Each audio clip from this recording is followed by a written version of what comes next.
webinars, and this is a partnership. This is a partnership between North Carolina Cooperative Extension, Southern Regional Extension Forestry, and AgriLife Extension.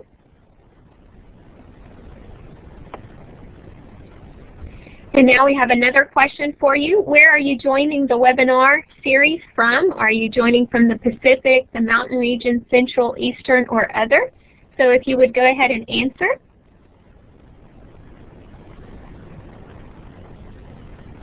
Okay. Looks like most of us are joining from the Eastern region. I'm going to write this down and we'll move forward.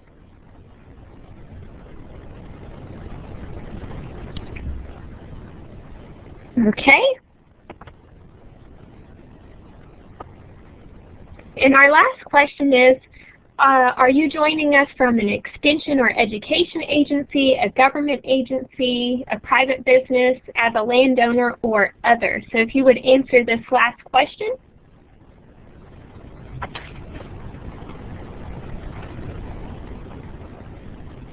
It looks like we have a pretty good mix.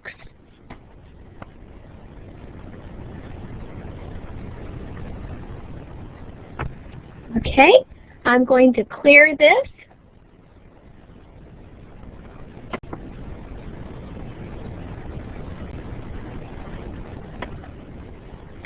And I'm going to give the speaker over to our next person, which is Nicole Wolf, and she's from the Forest Service, and she will introduce our speaker. And so Nicole, I'm going to give the microphone to you. Thanks, Lori. Welcome, everyone. Thanks for joining us today. My name is Nicole Wolf. I'm the training coordinator for the Changing Roles Professional Development Program. As Lori mentioned, this series is a collaborative effort, and so I'd like to additionally thank the University of Florida, the following groups within the Forest Service: EFATAC, the Eastern Forest Environmental Threat Assessment Center, the Southern Research Station Unit 4952, and the National Forests and Grasslands of Texas. And of course, as always, our partners at the Forestry webinar portal, Southern Regional Extension Forestry, North Carolina State Cooperative Extension, and Texas AgriLife Extension. So this is the first session in our 2012 series. All of the sessions, as Lori mentioned, will be archived and available at forestrywebinars.net in about a week's time. And as you know, the sessions come with SAF, Continuing Forestry Education Credit, and ISA credits have been applied for. So we have 3 sessions total in this Changing Roles webinar series. Today the topic is Firewood Movement. Our second session, the topic is Environmental Justice, and we'll have Cassandra Johnson-Gaither, a research social scientist with U.S. Forest Service, and Tamberly Conway, Conservation Education Specialist, also with the USDA Forest Service, speaking on September 26th. And then our third speaker is Chris Demuris. He's the Forest Stewardship Coordinator with the University of Florida, and he'll be speaking on succession planning on October 24th. So we hope you can mark your calendars and join us for those sessions as well. So this webinar series was developed to provide natural resource professionals with information that can help them work more effectively in the wild and urban interface. Also to provide professional development opportunities available at participants' convenience and at no cost. And also to introduce a few of the concepts in the new Changing Roles module focused on emerging issues in the wild and urban interface. And I'll give you a link at the end of the session today so that you can navigate to the new Changing Roles materials that we've posted online, our new Module 5 materials of firewood movement and the risk of transporting pests is one of the new topics in our new module. So as you probably know, all sessions will be from 12 to 1 Eastern Standard Time. And I think I've mentioned already that there's SAF and ISA credit, and the SAF Continuing Forestry Education Credit meets state forester licensure continuing education requirements in those southern states.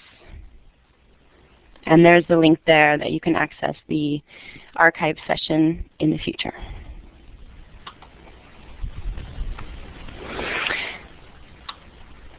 At this point, we're still waiting for our speaker to get on.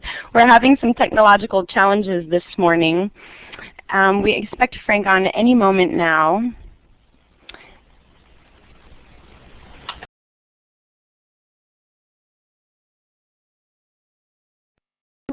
while we're waiting for Frank to come on, I see that some of you are having trouble with hearing. So do make sure that your volume is turned up. I'm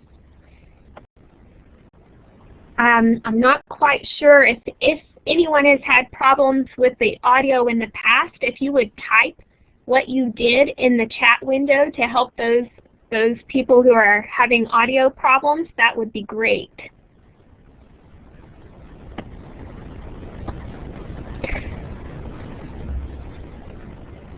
In addition, I would like to go ahead and discuss a few of our upcoming series for our webinar series while we're waiting for Frank to get connected. And on September 18th, we have an Urban Tree Risk and Disasters series, and on the 19th, we have a practical field guide for designing conservation buffers. And then we also have a webinar series on September 26th, which will discuss the environmental justice and socially vulnerable communities and engaging Latino communities.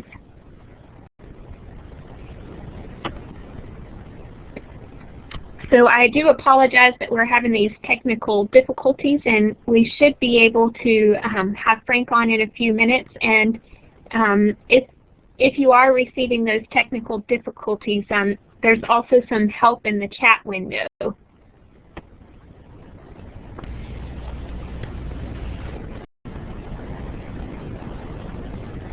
While we're waiting, I can go ahead and give sort of longer summaries of our upcoming sessions in the series. Our next session, Facets of Environmental Justice, Socially Vulnerable Communities and Engaging Latino Communities. I'll just kind of read the summary here. Natural resource management agencies and organizations are increasingly implementing strategies to achieve environmental justice in programs, policies, planning, and public participation. But what is environmental justice exactly? In this webinar session, you'll learn how environmental justice issues go beyond disproportionate exposure to environmental hazards in low-income minority communities. That's typically what we think of when we think of environmental justice.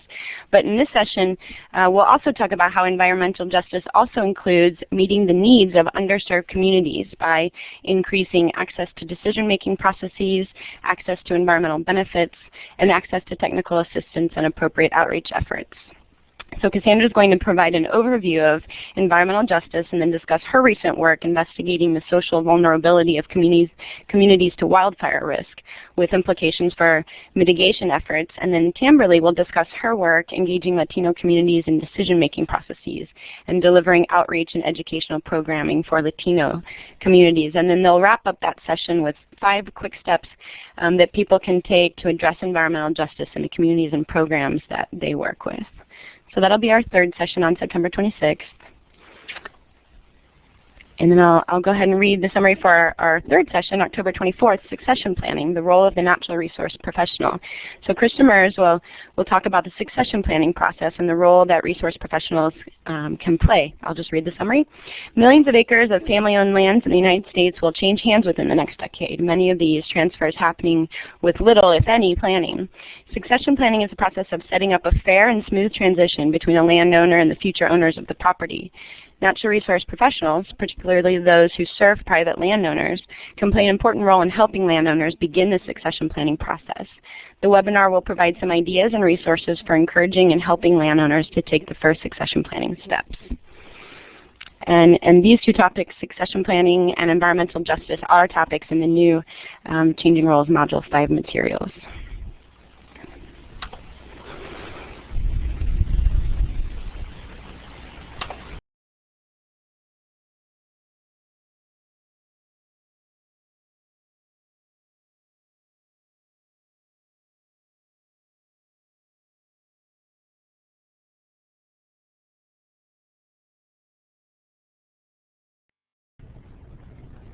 Eric is taking a poll, and so I'm assuming that more than 10 of you can hear the audio, since there are quite a few in this webinar series. So if you can hear the audio, could you please just answer in the poll, and that way we can make sure we're not having a problem with the majority of you. Thank you.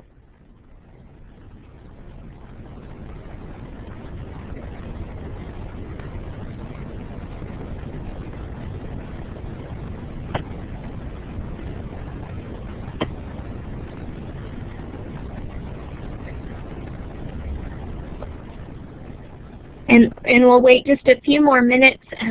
I'm checking up on Frank now just to make sure that he can get onto the series or onto the Collaborate. So I apologize for the inconvenience.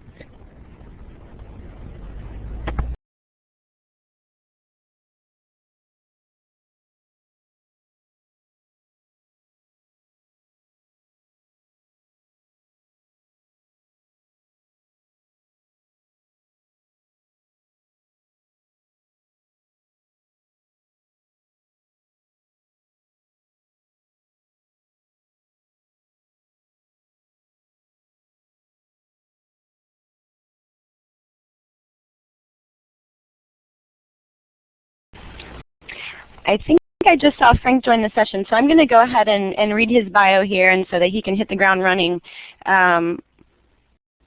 when his audio is up and running. So Frank is a research ecologist with the Eastern Forest Environmental Threat Assessment Center. His primary area of research is forest pest invasions. Specifically, he is interested in methods to translate species biology and behavior into spatially explicit characterizations of invasion risk pattern. Frank has contributed to the development of national-scale risk maps for insects such as the Cyrex wood wasp and red-bay ambrosia beetle, as well as other pathogens. He has also completed research on ways to quantify and represent the effects of uncertainty in invasion risk maps and their underlying models. Most frequently, Frank has been collaborating with other scientists on the use of trade and transportation networks to estimate human-mediated invasion likelihoods for specific locations of interest. One prominent subject of this recent work has been the role of recreational firewood transport in facilitating the spread of wood-boring insects. And Frank received his BA from Duke University, his MS and PhD degrees from North Carolina State University. He lives in Raleigh, North Carolina with his wife, Amy, and their 3 children, Noah, Madeline, and Ethan.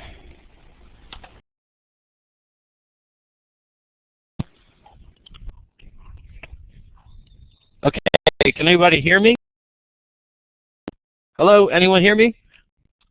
Yes, we hear you. Okay, great. Everybody can hear me? Everybody can hear me? All right. Well, I'm going to go ahead and get started if everyone is ready for that. Thanks for that introduction. Yeah, so today I'm going to talk about recreational firewood transport and the spread of forest pests. And before I really get started on this, I want to acknowledge my colleague, Dennis Yemchinov from the Canadian Forest Service, who does a lot of the research. He collaborates on most of the research that I do, including on this topic, and he certainly deserves some recognition for some of the material that I'm going to talk about here. Okay. I see some people are getting an echo. I would just recommend, if you can, just to turn your audio down. I'll see what I can do. Frank, don't worry about it. The echo's no longer there. Just keep on going on. Your audio sounds good. Great, thank you. Okay, so just quickly, well, I am going to give you a little bit of an intro and some background on this topic. And from that, I'm going to sort of build a narrative, and from that narrative I will lead into sort of how that's motivated some of the research that I've been doing on this topic. And I'll give you some brief overview of a couple of studies that we've done, and finish up with some remarks about those studies, and that will lead into a set of sort of recommendations of what we might do about this this firewood issue. Okay, so as I'm sure many of you are aware, in recent years there's been sort of widespread concern in North America regarding this accidental transport of forest pests and firewood. And I'm sure many of you have seen these sorts of signs and posters that are out there, you know, don't move firewood, declare out-of-state firewood.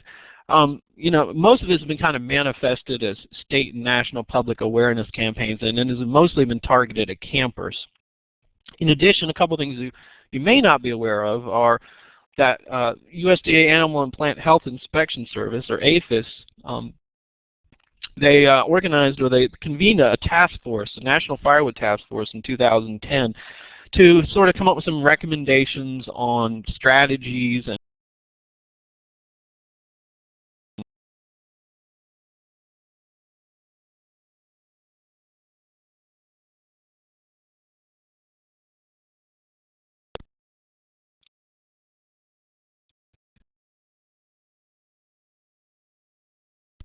Can everyone hear me now? I apologize for that.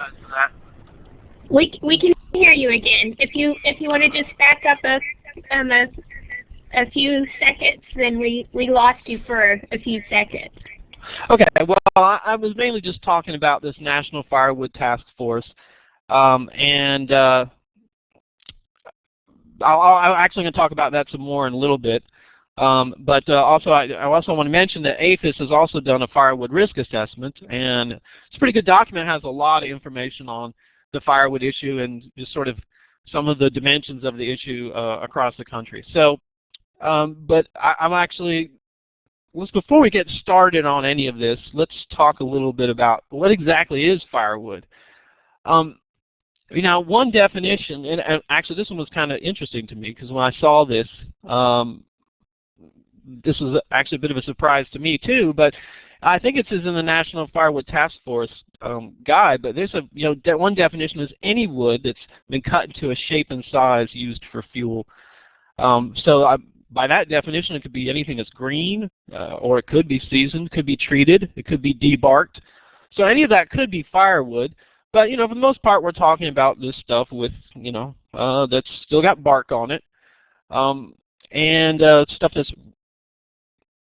regularly transported for recreation, and that's what I'm going to talk about today, is firewood that's moved by campers. But I should mention that there's actually quite a bit of firewood moved for home heating, and there are a number of homes in this country that are still primarily heated by wood. So that's a whole other dimension that I won't really get into today, but it is something to keep in the back of your mind. In any case, firewood certainly, we know that it will harbor a variety of pests, mostly wood borers, some defoliators, and in fact, there's actually it's not unusual to see fungal presence in firewood, which is something I will also talk about shortly. Okay, so why has there been all this attention to the firewood issue? Why has everyone, why has there been so much concern about this potential pathway? Well, I think two insects have really kind of brought the issue to the forefront, and I think many of you will be familiar with both of these, the Asian longhorn beetle and the emerald ash borer, both of which are Asian or natives to East Asia that were probably brought to the U.S. in solid wood packing materials. So that's a parallel, but of course they have different hosts and things like that. But in any case, since their first arrival here, firewood has played a part in both of their the expansion of both of their ranges in the U.S. So let's talk about Asian longhorn beetle first.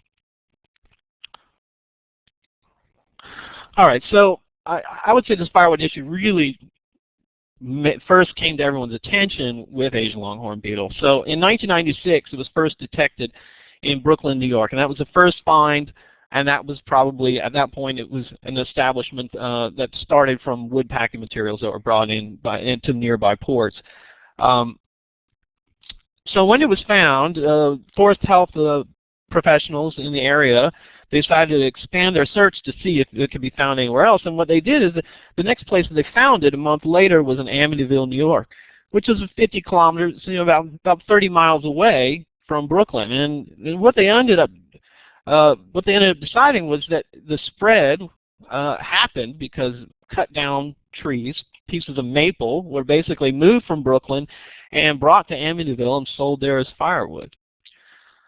And now, of course, since then, Asian longhorn beetle has been found lots of places. It was found in Chicago in 1998, Toronto in 2003, 2008 it was found in Worcester, Mass. It's actually quite a fairly sizable population there now. And most recently, in 2011, it was found near Cincinnati in Bethel, Ohio, and Tate Township. Now, it probably wasn't spread by firewood from city to city, but in Ohio, so since that first find last year in Tate Township, it's been found elsewhere nearby in Monroe and Stone Lick townships, and everyone seems to believe that it was brought there by firewood. That certainly is the most likely candidate. But in any case, although Asian longhorn beetles maybe started this discussion about firewood, the issue has really been brought to the forefront by emerald ash borer. And I won't go into the history of it too much. It was found in 2002 in Michigan, or actually in the Detroit, Michigan, and nearby Windsor, Ontario.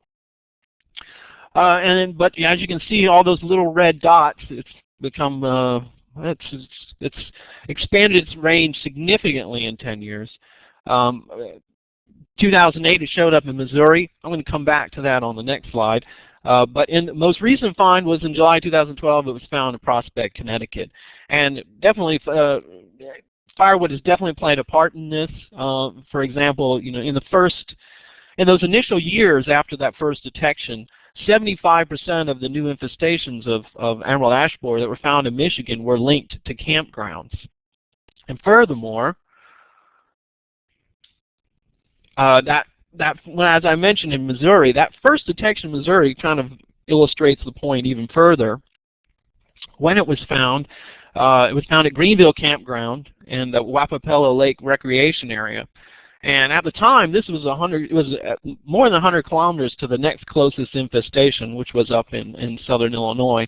So the conclusion is that it was certainly brought there on firewood.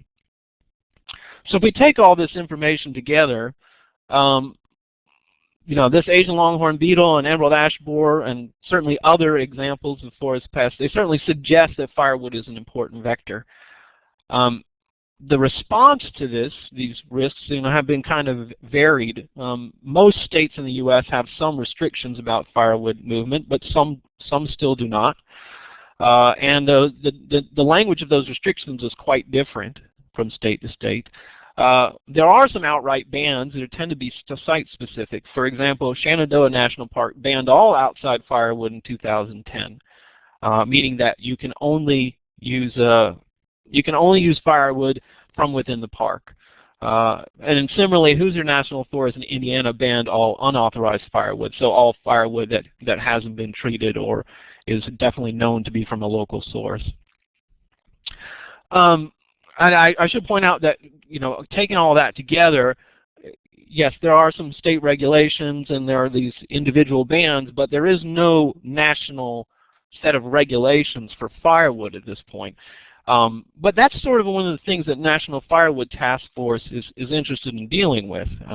They've tried to come up with a set of recommendations that focuses on 3 primary areas of action. One is strategies for outreach to the public. Another is voluntary strategies, sort of best practices for retailers and firewood producers. But I want to focus on this last one for a second. In terms of regulatory strategies, the recommendations of the task force are that APHIS should set up some interstate movement regulations to complement the states doing this for within their own borders. But again, these are not in place. There's recommendations to do this, but they're not in place yet. So I've set this up as a question for the audience here, and the first question, and it looks like we already have some answers. So, how many of you knew about your state's firewood policies and regulations? And it looks like most people. Well, that's pretty good. Most people seem to know about their state regulations, which is good to know. The other question, and I wouldn't mind people getting an answer to the second question, how many of you are aware that the National Firewood Task Force was out there with this set of recommendations? Okay, well, this is an interesting response. Yeah, so clearly more people knew about their state rules than they did that there was a national task force. But that's good. So hopefully we'll see some action come out of these task force recommendations. But for now, I think that's a response we would expect. But hopefully now you know a little bit more. If you want to see something about that Firewood Task Force, if you just type National Firewood Task Force into Google and go look for it, you can get the full set of recommendations and a bunch of supporting material as well. Okay, so we've sort of established that there's a threat and that we have a couple of pests that have exemplified this, but we don't really know how big that threat is. The risk hasn't really been quantified, and I think it really boils down to there's just not a lot of published research on the issue. I'm going to go through a couple quick examples of people who have done some quantitative work. Bob Hack and his colleagues,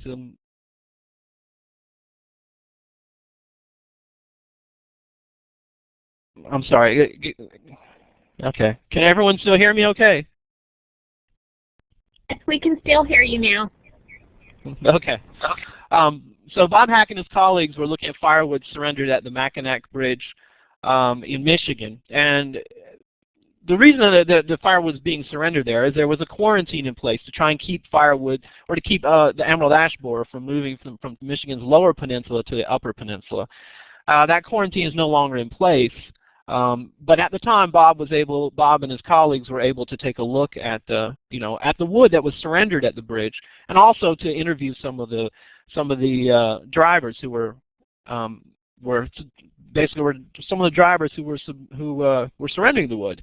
And what they found was kind of eye-opening. 16% of that firewood trying to go across the bridge was coming from out-of-state sources. And even more concerning is that 23% of the wood was infested with live wood borers. On top of that, another 40% of the firewood actually had evidence of having had insect infestations at some point. So quite a bit of that wood had pests in it. And some of Bill Jacoby,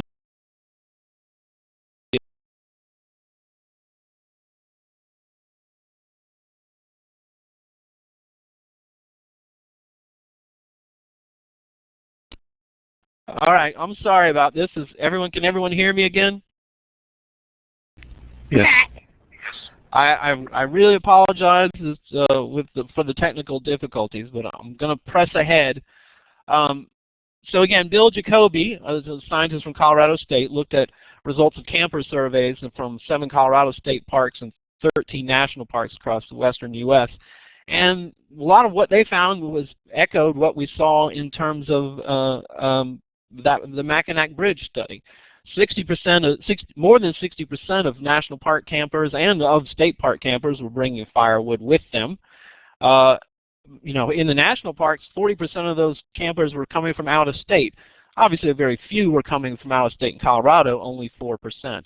But on top of that, in both cases, when they surveyed, where these out-of-state campers were coming from, 41% of them were coming from non-adjacent states. So they were driving quite a long distance to go and camp. And they also looked at some of the firewood, and they found that 53% of it had evidence of previous insect presence, and 40% had evidence of fungal infestation. So, and there's a number of unpublished studies out there, but from various states in the U.S., and they sort of tell similar stories. So, in any case, a lot of firewood is being moved. It is being moved across state lines, in some cases quite a long distance, and a lot of that firewood has an insect presence. So there's another question, a multiple choice question for the audience, and this is just sort of just an opinion poll, really. What do you think is the main reason campers might bring firewood with them? Is it cost? Is it convenience? Is it quality? Or is it something else that I haven't listed here? Yeah, that's sort of what I expect. The answers are sort of trickling in. But it looks like most people think it's cost or convenience. I'd venture to say it's probably both. A lot of people, there's not a lot of solid data on this, but anecdotally, many people cite that the cost of firewood is, when they go to a campsite and they have to buy firewood locally, that it's just too expensive. And at the same time, if you're leaving your house and you have some firewood, a cord of wood in the backyard, you can just throw it in the back of the car and take it with you. So I think it's a little of both, that people just, cost and convenience is good reasons for bringing firewood.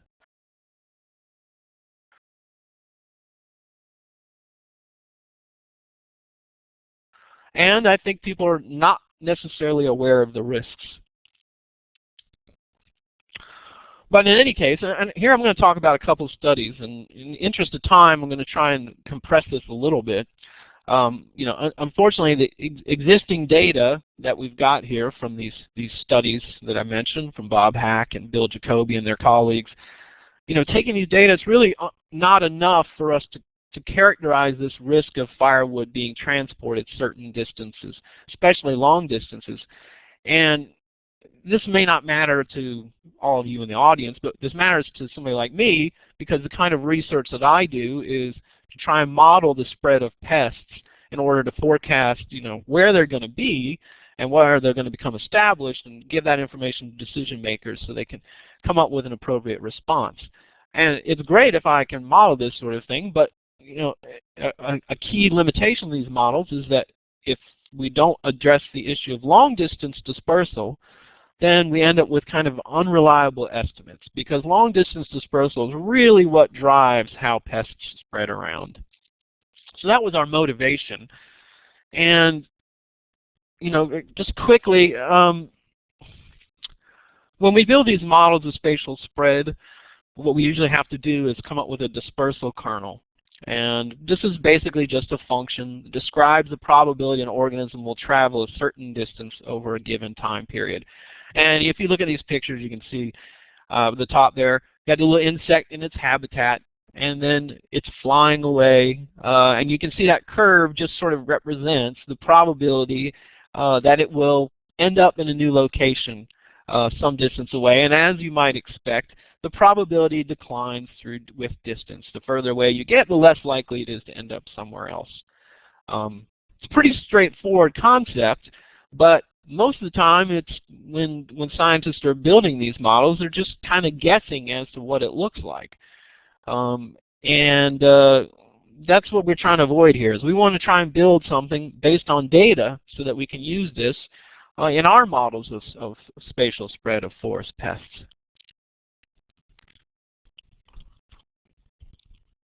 Yeah, another quick thing I'll mention on this slide. So obviously it isn't really two-dimensional. Insects, in theory, they're going in any given direction. So that bottom right-hand picture just shows sort of a three-dimensional view of the kernel, and you can see that the insect would originate at the peak in that sort of witch's hat there, and then it would, with some probability, it would disperse from there.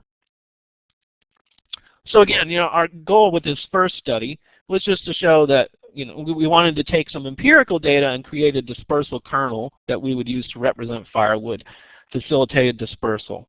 Again, the data are kind of lacking, so we have to come up with kind of an indirect approach. Instead of looking at firewood movement, because those data just don't really exist, we have to look at the travel behavior of campers. And then we'll combine that information, and I'll talk about that in a little bit. But the basic idea is to go ahead and try and build something based on how campers move around. And then from there we start to talk about how firewood gets moved by those campers. So the data source, and this is actually a data source for both these studies that I'm going to talk about, is the National Recreation Reservation Service, which some of you may have used. It's an online reservation system for U.S. federal camping facilities operated by the Forest Service, Bureau of Land Management, and others, Army Corps of Engineers. Basically, we have these data. We were fortunate enough to get access to more than 5 years of these data, which amounted to 7.2 million individual camper reservations at more than 2,500 campgrounds throughout the lower 48 U.S. states. And a number of those reservations actually were from Canada, by the way. So we took this camper data, and as I said, we converted these reservations essentially into a route, into a vector. We calculated the distance between each visitor's home address and the destination campground. So we each had a record 7.2 million vectors, or 7.2 million travel routes for campers And then, as I said, we just basically try to come up with a way to fit a curve, a statistical distribution, to the data, and that's something we could use as a dispersal kernel. So basically, like in that picture below, we're just trying to come up with a mathematical function, a statistical function in this case, that we can fit to the data. But I think you probably will actually learn a lot more just from looking at a summary of the data. So I'm going to just go on to that. This is a map of all those links between visitor home addresses and these destination campgrounds. Actually, I'm not showing you everything. If it has less than 10 reservations following it, this is summarized at the level of the zip code. So there's actually more than one reservation for a given link. So if there was less than 10 reservations on a link, it's not shown here. But in any case, what you're seeing here is the intensity, or the color. It sort of indicates how intense that link is, or how much travel there is along a particular route. And I think what you'll see is that there's a lot of little short, so the red routes are the ones that are the most intense, the ones that have the most travel. And what you'll see is that those are mostly short. There's a lot of them, but they're really short in distance. There's not a lot of long travel distances like that. But on the other hand, there is a fair amount of long distance travel. You'll see a number of those links go clear across the country. And this is actually captured just as cleanly in just sort of a histogram of the data. So again, here you see that top right-hand picture is just sort of a close-up of the first 1,000 kilometers of the histogram. But in any case, what you see is there's a lot of short distance travel and not very much long distance travel. So the median is 58 miles. So basically, about half of the visitors, about half of these campers, 50%, are traveling, 60 miles or less. But on the other hand, 10% of travelers are going more than 500 kilometers. And we got people there are a few cases where people are going across the country. So there is cross-country travel by campers. And as I mentioned, and again, let me just go through these very quickly because I think this is maybe just of more interest to the spatial modelers out there than anybody else. But the basic idea is that we can fit a statistical distribution to the data pretty well, and it works great for most of the data. But if we look on that right-hand side, what you'll see is that it's basically under-predicting at long distances. And that's really the moral of the story, is we can come up with a decent fit and come up with a dispersal kernel that we can use for our modeling purposes, but it doesn't do that well at long distances, which may or may not matter because campers may not be very likely to carry firewood at long distances. But that's a topic I'll come back to. Skip through these. These are basically just a regional breakdown. If we break the data into regions, instead of looking at the entire U.S., we can see the same sort of story. We can come up with a decent fit to the data, and we can come up with that dispersal kernel that we can use in our models. But again, it kind of underpredicts when you get out to the long distances. But really, there's sort of two main points out of all that. One is we can come up with a dispersal kernel that we can use in our pest spread models, and these statistical distributions. Let's say the one I showed was the Johnson, unbounded Johnson, or log normal. They're in the same family. It doesn't really matter. The point is we can come up with one that's pretty good, and we can use that. In any case, we would argue that doing something like this with an empirical basis is better than not using real data. But the point I think is going to be more relevant to this audience is that the data clearly show that most campers don't travel very far. I would say certainly most of them are traveling less than a couple hours drive from home. But this is still more than enough to enhance the natural dispersal potential of most forest pests. For example, Asian longhorn beetle on its own probably won't go more than 2 or 3 miles, and won't travel more than 2 or 3 miles in a year. And by comparison here, we're talking about dozens, if not hundreds of miles. So all right, so here's another little exercise, and this one this is not for anybody to answer yet. I just want you to keep this answer to yourself for now. But can you predict what percentage of all campground visits involve the movement of infested firewood? So just pick a number between 1 and 100%, and I'm going to give you my thoughts on this in a second.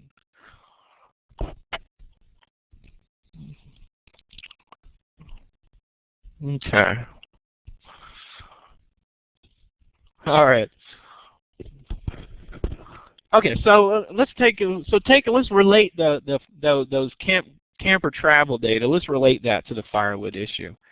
Okay, so if we go back to those studies I mentioned earlier from Bill Jacoby and Bob Hack and people like that. So let's say that about 30 to 40% of campers are bringing firewood from elsewhere. And if we assume about 20% of that firewood has forest insects or other pests in it, then we take those numbers together, and about 6 to 10% of visits involve movement of infested firewood. All right, so if we account for things like burning of firewood before pests can escape, it seems reasonable to estimate that 3 to 5% of campground visits pose a risk of firewood-facilitated spread. So that's the number I'm going to throw out there, 3 to 5%. That's not a pure number, and I'm actually going to talk about, don't necessarily take that number with a grain of salt, but I'm going to throw that number out there for now. And even if it is a really low percentage, let's keep in mind that millions of campground visits per year translates to quite a bit of firewood and quite a bit of infested firewood moving around the country. So this at least suggests that these concerns in the forest health and forest conservation communities about this risk of pest spread do appear to be justified. But I'm going to come back to this issue in a little bit. I want to talk quickly about this other study. But first, now I do want you to kind of give an answer. So this is a yes or no. This estimate that I've thrown out there, 3 to 5% of camping trips involving infested firewood, is this close to the prediction you made earlier?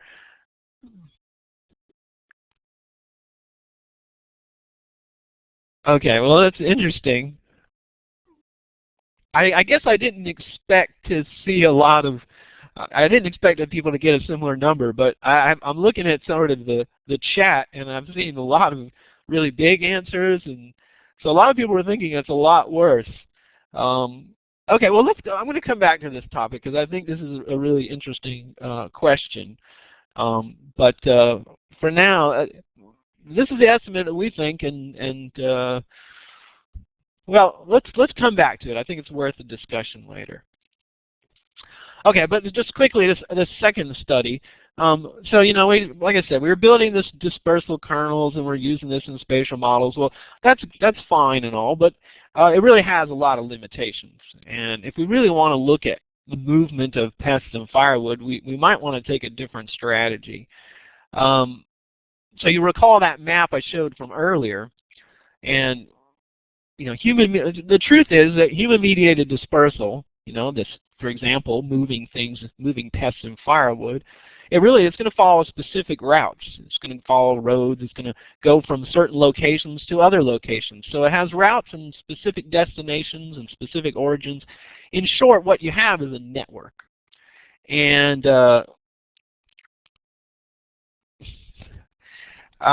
yeah, well, I see some interesting comments in the chat bar, and I think I'll come back to that. And again, I see some funny ones. Yeah, we'll come back to that. But anyway, let me get on with this study. So what if we just took those data and we put them into a network setting? So visitors, homes, and campgrounds, basically these would represent two sets of network nodes that are, basically they're linked by these pathways, and the pathways are defined by the number of campers that are traveling along them. So you take that little picture up there at the top. So basically here you got these nodes that represent campgrounds and nodes that represent visitors' home locations, and you can see that these links, some of the links are heavier than others, and those are ones that there's just more travel between connections. So basic idea is we take those National Recreation Reservation Service data and we build them into a network. It's kind of hard to present these results because, like I said, there's 2,500 campgrounds and there's, I don't know, tens of thousands of individual locations, individual home locations for these visitors. So we have to come up with a way to simplify the data and present them. So what we, thinking that much of the regulatory decision making when it comes to the firewood, when it comes to this firewood issue and others, and much of the regulatory decision making takes place at the state or provincial level. So what we decided to do is come up with some maps where for each state, U.S. state and also Canadian provinces, we generated a map that basically shows you the probability, or most simply what it shows you is the most likely out-of-state origin locations for the state in question. And this will be clear if I just show you some examples. And when we did this, we basically came up with sort of 3 patterns. So in terms of out-of-state origins of firewood, I'm going to show you three different states and show you 3 examples here. The first pattern exemplified by Alabama, and this is actually a pattern we see in all the states. I'll say we'll see this in the southeastern U.S., also in the northeast a little bit. But basically, what we see here is this: if out-of-state sources, the most likely out-of-state sources for firewood are kind of confined to this localized fringe zone around the state, and this is in contrast to something like Missouri, where yes, we do see some of that localized effect. There's a lot of, this fringe of out-of-state firewood that is coming from, immediately across the border. But also you can see that these other big urban areas like Denver, Chicago, Dallas, Atlanta, they also light up. So it's kind of a mix of a local and a more regional and national effect. And then the third pattern, and this is a state like Utah, is we don't see that, we see very little of a local effect. What we see instead is that campers are traveling from all over the country, and they're basically coming from major urban areas all over the country. This makes sense because Utah has a lot of national parks and a lot of other sort of national draws. So I think that it's not surprising that we see that difference, but what that says is that the strategies for how we might use this information are different. So, I think a couple key points that come out of this. Output maps, they certainly highlight what we think are some bottleneck locations where surveillance or awareness campaigns or what other tactics might be effective. So it gives you something to target. But it is clear that if we're going to deal with firewood and we're going to come up with some sort of monitoring or public awareness campaign strategy, that they have to differ between parts of the country. So for example, in the southern U.S., there appears to be some advantage to concentrating activities in communities near the state border. But in a state like Utah or probably Arizona, a place like that with a more national visitation pattern, well, then this sort of targeted local strategy may not be nearly as effective. But we haven't really answered a few questions. So for my purpose of trying to really quantify this firewood risk, well, I'm not sure we're quite there. And this is where I'm going to come back to that 3 to 5% number. Even if 3 to 5% of all camper visits involve infested firewood, how much of this really represents a meaningful risk? I mean, yes, firewood can have insects in it, but it may not be an invasive or a non-native pest. It may be something that's already well established in the location where the firewood is moved. Or you may be moving not enough individuals to have a sufficient population for establishment. So just moving infested firewood doesn't necessarily mean that that a pest problem is going to break out. And let's also keep in mind that the studies that I showed you, this is all based on federal reservations, federal campgrounds, and we don't know that this translates well to state or private campgrounds. And furthermore, we don't really know whether campers really are carrying firewood. The same, people who are going longer distances, are they really just as likely to be bringing firewood with them? Well, probably not. They're probably, the Bill Jacoby's study, that study I mentioned earlier, certainly suggests that isn't true. That people, the further they travel, the less likely it is that they're bringing firewood with them. So we have a lot of really interesting questions that for a researcher like me, I'm really interested in trying to resolve. But for now, I think what we can say is that we aren't quite there in terms of quantifying the risk, but we are getting I think we now have some sense of the pattern of firewood movement, and I think the research that we've done and others gives us some way to guide what I think are probably the most effective activities right now, which are still prioritizing. We basically need to deal with public awareness and outreach, and I think those are the activities that we should be prioritizing right now. So, it kind of closes with some recommendations here. The main thing is, for the people in this audience, no matter what you are and what your role is in dealing with firewood, is if you're engaging others, use a very clear, simple message. Don't move firewood might be a little too simple. You might need to be a little more specific. So don't move firewood more than 50 miles, for example. And also buy locally produced, or less preferably, but okay, you can also buy treated firewood. So I would keep those simple messages. Don't move firewood more than 50 miles. Buy locally produced or treated firewood. Get those messages out there. Who needs to be engaged on these issues? Well, I would say that we can keep putting up roadside billboards and posters here and there, but I would say really the best strategies is to target outreach to the audiences that matter. Boy and Girl Scout troops, RV campers, Lions Club, parks officials, and campground attendants. There's still a lot of them who aren't really aware of the issue or don't know what they should be doing about it.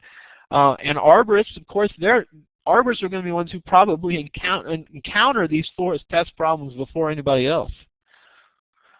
So I think it's key that those kind of groups, target those groups specifically. Again, a lot of campgrounds, they don't have policies in place for firewood, and I think no matter what they end up deciding to do, they needed to come up with some sort of clear policy, and those of you on this audience who can help them, I would help individual parks and campgrounds come up with a clear policy. And then I think a key part of that policy is to come up with a wood swap program. I think wood swaps, meaning someplace where campers who bring firewood with them would basically surrender that firewood and would be given a locally procured substitute. I think that would be a great way to sort of eliminate some of the risk. Of course, promote local wood sales as part of this, part of the message. And whatever you do, for researchers like me, I need to know information about forest pests. So if you see a forest pest problems, please report them. Especially if you find that if that it has something to do if you have something to do with firewood. A couple of questions here on the chat. Somebody's asked, what happens to the wood that's been brought into a wood swap? Well, most of the time it is that wood would end up getting treated or basically set aside. There's a number of ways to deal with the potential that pest is that wood is potentially infested. If you said it's basically going to if you put it under wraps, that's one way to deal with it. But yes, there's another interesting chat. Frank, this is Lori Garris. I did have a question from Linda. She asked if you looked at KOAs. And I'm also going to publish in the chat room the link for your CEU credits too. So go ahead and you can answer the questions, but I'll be posting that link also.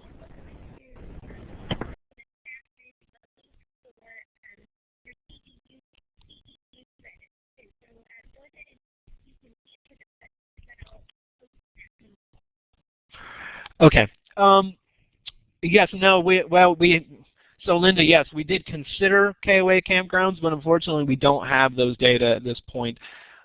We only exclusively been dealing with this national data set, and yes, I'm concerned that what we're seeing in the national data, these federal data, it may not translate to the private or the state level, because I think that you will be less likely to see long distance or out-of-state travel. But I do think it's an interesting area, and I hope that we can do some more so that we can draw some parallels, but not quite there yet.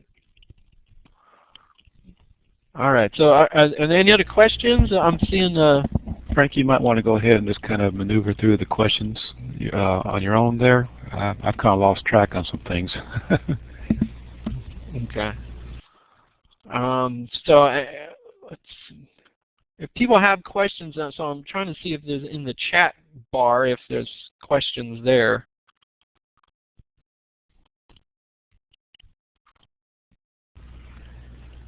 Did you respond to the question about what do you propose doing with the swapped wood, and what happens to wood that's been brought into a wood swap? Or brought into yeah, I mean, yeah, the problem with the wood swap is that you have to come up with, you got to do something with that wood. I mean, there are ways to treat wood, certainly. It could be chemically treated. That would be one way. If there's actually some research being done by Forest Service researchers in California. Basically, if you take firewood in a swap and you put it under a tarp, and it's basically kept under a tarp where it gets very, very hot and it's heated up for a long time, you would kill basically most of any sort of pests that are in there. That would be, so basically it's a question of time. So you put the wood, you swap, you make sure that it's nice and secure and that it's well wrapped, and that should take care of your pest problems. I'm not suggesting that it's an easy task. And Nicole mentioned in the chat, most of this firewood gets burned quickly, and that is the hope, is that people will use their firewood, and so in the swap, basically the swap would just you wait it out, and then you should be able to kill the pests. And if not, well, somebody raised another good point. Solar baking is only practical if you have space, staff, and hot summers. Well, that's true. But at the same time, if the alternative is just to make sure that we guarantee that pests will burn their, guarantee that campers will use all their firewood, I mean, that would probably be an okay alternative, but I'm not sure we can guarantee that either. So I don't know. I don't know that I'd be curious if anyone out there has a wood swap program in place, because I still think there are a lot of warts to the process. Just to let you know, I went ahead and pushed out the survey link, and it should be popping up in a separate web browser, which is probably popping up in front of the webinar window, which you may have to move out of the way. And just a note of caution that oftentimes it bogs down a little bit when we have a number of people accessing it at the same time. Feel free to copy that URL and address that webinar link at any time after this webinar in order to earn your CEUs. So in other words, if you can't get to it right now, don't panic. Just make note of that URL, bookmark that page or whatever, and return to that in a little bit.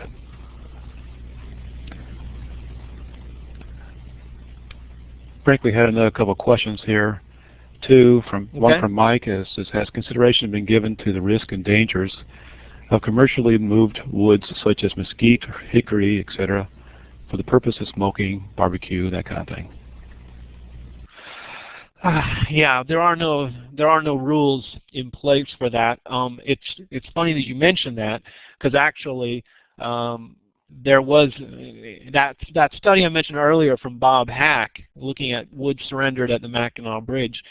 There was a case where they talked to a couple of people surrendering wood, and it was mesquite. They were from Texas, and they had brought wood with them, specifically wood they wanted to use for smoking fish. But honestly, there are no policies in place, and it's a tough one. I'm not sure that those people would necessarily think of it as, they certainly don't think of it as run-of-the-mill firewood. I think all we can ask is that if people are, if we try not to move your wood out of state. So if you really want to smoke meat or smoke fish, and you're gonna bring wood, don't travel out of state with your wood in this case.